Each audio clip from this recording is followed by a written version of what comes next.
전능하사 천지를 만드신 하나님 아버지를 내가 믿사오며 그 외아들 우리 주 예수 그리스도를 믿사오니 이는 성령으로 잉태하사 동정녀 마리아에게 나시고 본디오 빌라도에게 고난을 받으사 십자가에 못 박혀 죽으시고 장사한 지 사흘 만에 죽은 자 가운데서 다시 살아나시며 하늘에 오르사 전능하신 하나님 우편에 앉아 계시다가 저리로서 산 자와 죽은 자를 심판하러 오시리라. 성령을 믿사오며 거룩한 공회와 성도가 서로 교통하는 것과 죄를 사하여 주시는 것과 몸이 다시 사는 것과 영원히 사는 것을 믿사옵나이다. 아멘.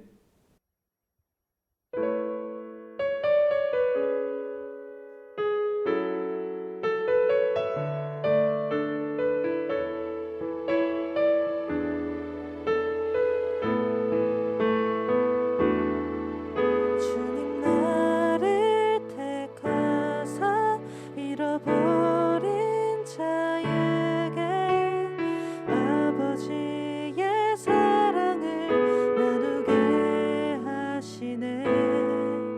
어두움을 밝히며 차가운 마음 녹이는 진리의 빛 전하게 하소서.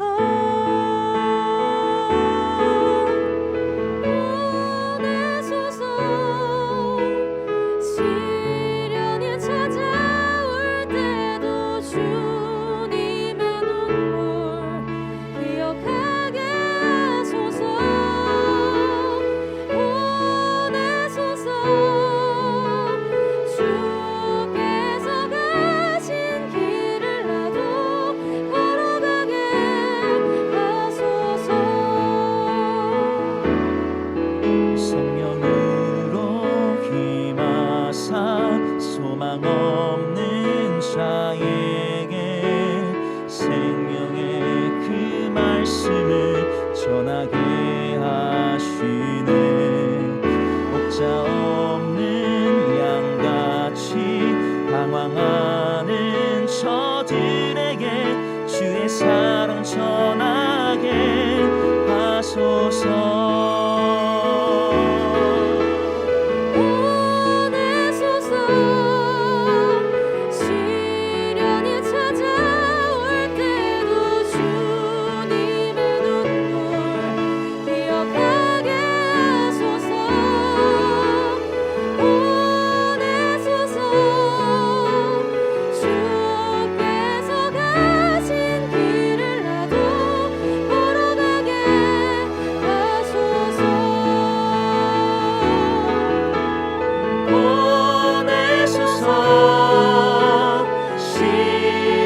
찾아올 때도 주님의 눈물 기억하게 하소서.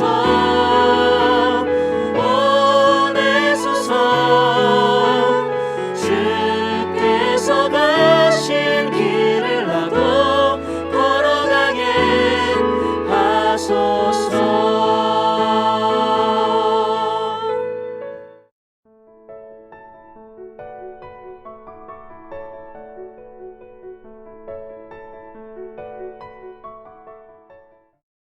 이스라엘 자손이 여호와의 목전에 악을 행하여 바알들을 섬기며 애굽 땅에서 그들을 인도하여 내신 그들의 조상들의 하나님 여호와를 버리고 다른 신들 곧 그들의 주위에 있는 백성의 신들을 따라 그들에게 절하여 여호와를 진노하시게 하였으되 곧 그들이 여호와를 버리고 바알과 아스다롯을 섬겼으므로 여호와께서 이스라엘에게 진노하사 노략하는 자의 손에 넘겨주사 그들이 노략을 당하게 하시며 또 주위에 있는 모든 대적의 손에 팔아 넘기심에 그들이 다시는 대적을 당하지 못하였으며 그들이 어디로 가든지 여호와의 손이 그들에게 재앙을 내리시니 곧 여호와께서 말씀하신 것과 같고 여호와께서 그들에게 맹세하신 것과 같아서 그들의 괴로움이 심하였더라.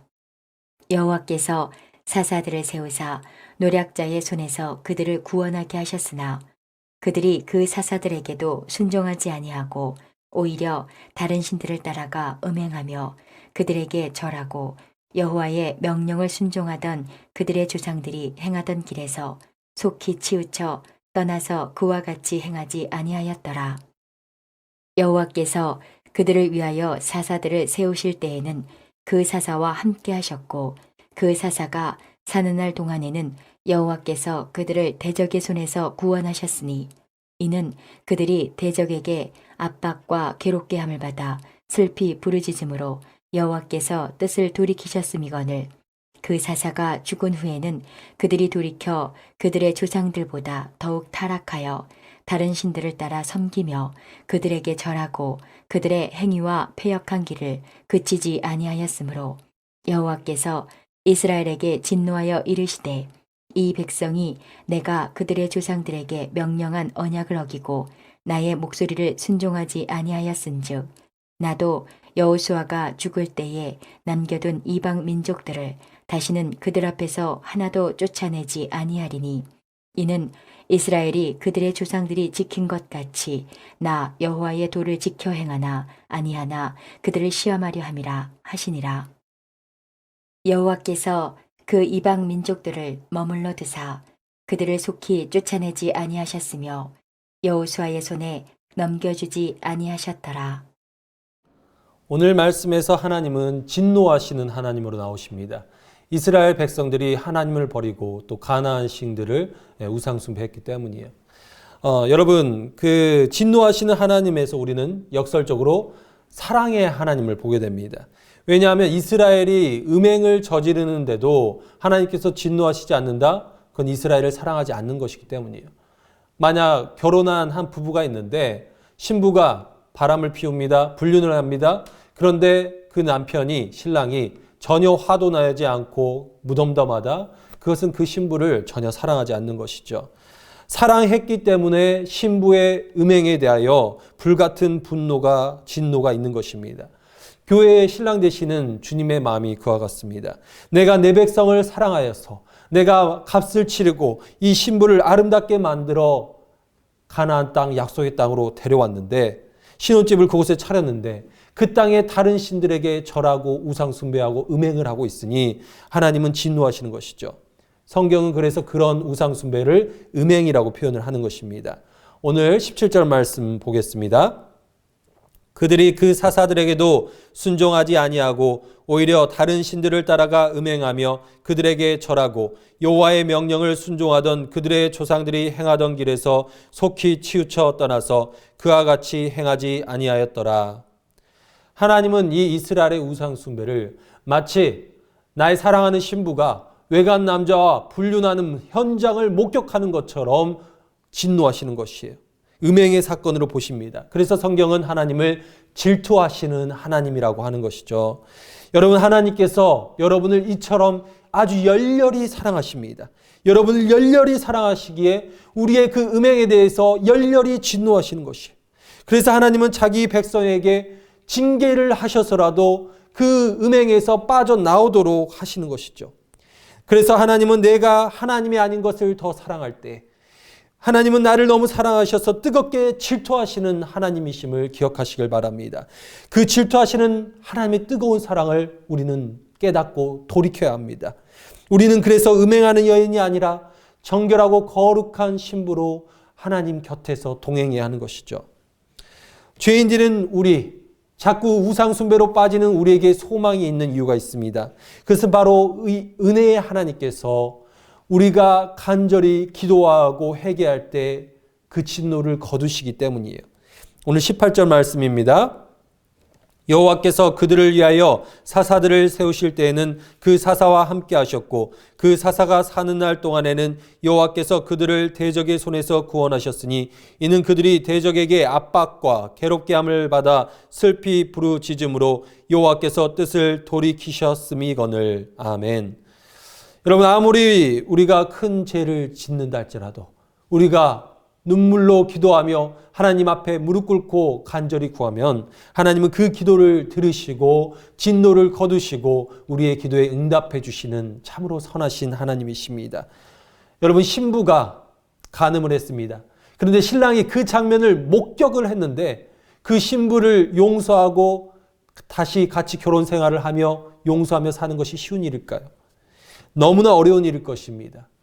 그런데 이 이스라엘이란 신부는 한두 번 간음한 정도가 아니라 마치 창기 고멜처럼 여러 남자와 행음을 하는 그런 죄악을 저질렀어요. 그럼에도 하나님께서는 어떻게 하셨습니까? 호세아 선지자를 부르셔서 다시 그 창기 고멜을 찾아가 그녀를 값을 주고 사서 다시 살아라. 다시 그녀를 용서하고 살아라. 아내로 맞이하라고 하셨던 그 하나님이세요. 바로 그 하나님은 이스라엘의 끊임없는 간음에도 불구하고 다시 용서하시고 은혜를 베푸신 하나님이십니다. 여러분, 그러므로 우리가 하나님의 징계의 때에 있다면, 우리가 고난의 때에 있다면 기도의 자리로 나아가 슬피 울며 하나님께 간절히 기도해야 하는 것이죠. 그러면 하나님은 그 진노를 거두시고 우리에게 다시 은혜 베푸신 하나님, 회복하시는 하나님, 사랑으로 다시 우리를 안아주시는 하나님이신 것입니다. 여러분, 하나님 앞에 홀로 슬피 울며 간절히 기도해 보신 때가 언제이십니까? 하나님의 은혜와 긍휼이 지금 여러분의 삶에 절실히 필요하시다면 기도의 자리에 나와 마음을 쏟아붓고 기도해 보시길 권면드립니다. 간절히 우는 자녀, 그 아기의 목소리, 그 울부짖음을 외면할 엄마나 아빠는 전혀 없습니다. 하물며 우리 하나님이시겠습니까? 그 하나님은 참으로 사랑이신데 우리의 울음소리, 우리의 기도 소리를 반드시 들으시고 응답해 주시고 찾아와 주실 것입니다.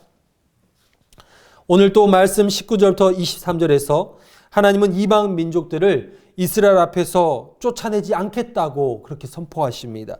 그 이유가 22절에 나오는데요. 22절 말씀입니다. 이는 이스라엘이 그들의 조상들이 지킨 것 같이 나 여호와의 도를 지켜 행하나 아니하나 그들을 시험하려 함이라 하시니라. 아멘. 가나안 땅에 이방 민족들을 남겨두신 이유가 있었습니다. 이스라엘에게는 이것이 너무나 골칫덩어리고 힘든 문제였어요. 그런데 이 이방 민족들이 계속 쳐들어와서 그들의 가산을 빼앗아가고 그들을 위협하고 평안함을 빼앗았습니다. 그런데 하나님은 자기 백성에게 이 이방 민족들이 너희 옆구리에 남아있도록 하겠다 하시는 것이죠. 여러분, 왜 우리 인생 가운데도 이런 일들이 있는 것입니까? 왜 우리 인생의 옆구리에 여러 문제들이 다 사라지지 않고 함께 가고 있는 것이죠?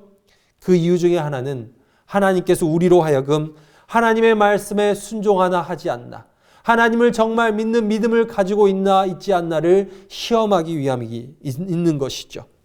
여러분, 우리가 인생이 모든 일이 다 잘 풀릴 때는 하나님 앞에 내 믿음을 시험해 볼 기회가 적습니다.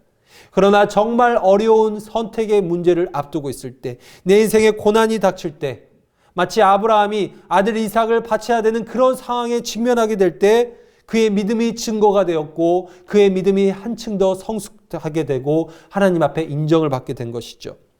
사랑하는 성도 여러분, 여러분의 현재 인생 가운데도 여러 시험과 고통의 문제들이 남아있을 겁니다.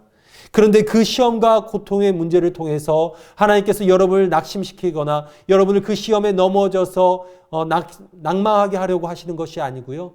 여러분을 그 시험과 그 고통을 통해서 끝내는 여러분의 그 영혼과 여러분의 인생에 있는 그 여러 불순물들을 다 정금같이 녹이셔서, 용광로로 녹이셔서 정말 맑고 깨끗한 금빛의 인생으로 바꾸기를 원하시는 것입니다. 여러분, 그러므로 우리 인생의 문제들이 남겨진 이유는 큰 그림에서 보면 하나님의 선하심, 하나님의 사랑이 있는 것입니다. 여러분, 하나님은 우리를 시험에 떨어뜨리기 위해서 시험하시는 분이 아니십니다. 하나님은 우리를 시험에 통과하도록 하게 만들기 위해서 시험을 주시는 분이세요. 여러분, 그 선하신 하나님을 신뢰하시길 바랍니다. 그래서 여러분의 인생에 시험이 닥치고 고난이 닥쳤을 때 하나님의 말씀에 순종하는 편을 택하시길 축복합니다. 그러함으로써 여러분의 인생이 하나님의 선하시고 기쁘신 그 뜻을 이루어 나가는 복된 인생들 되시기를 축복합니다. 기도하겠습니다. 하나님 아버지, 때로는 우리 인생 가운데 너무나 많은 문제들, 내 힘으로 감당할 수 없는 너무나 많은 시험들이 있어서 어려울 때가 있습니다. 하나님, 그러나 그러한 때일지라도 하나님께서 우리의 아버지 되시기에, 하나님께서 우리를 지극히 사랑하시기에 우리를 버리지 아니하시고 우리와 함께 하시로 이 불시험을 반드시 통과시켜 줄 것임을 믿게 하여 주시옵소서. 그래야 우리 성도들 가정마다 어려움 있는 것들 하나님 의지하고 하나님 신뢰함으로 잘 극복해 나가고, 그리하여 욥처럼 정금 같은 믿음으로 나아가는 모든 성도들 되게 하여 주시옵소서. 감사드립니다. 우리 주 예수 그리스도의 이름으로 기도드렸사옵나이다. 아멘. 주기도문으로 예배를 마치겠습니다. 하늘에 계신 우리 아버지여, 이름이 거룩히 여김을 받으시오며 나라에 임하옵시며 뜻이 하늘에서 이룬 것 같이 땅에서도 이루어지이다. 오늘날 우리에게 일용할 양식을 주옵시고, 우리가 우리에게 죄 지은 자를 사하여 준 것 같이 우리의 죄를 사하여 주옵시고, 우리를 시험에 들게 하지 마옵시고 다만 악에서 구하옵소서. 대개 나라와 권세와 영광이 아버지께 영원히 있사옵나이다. 아멘.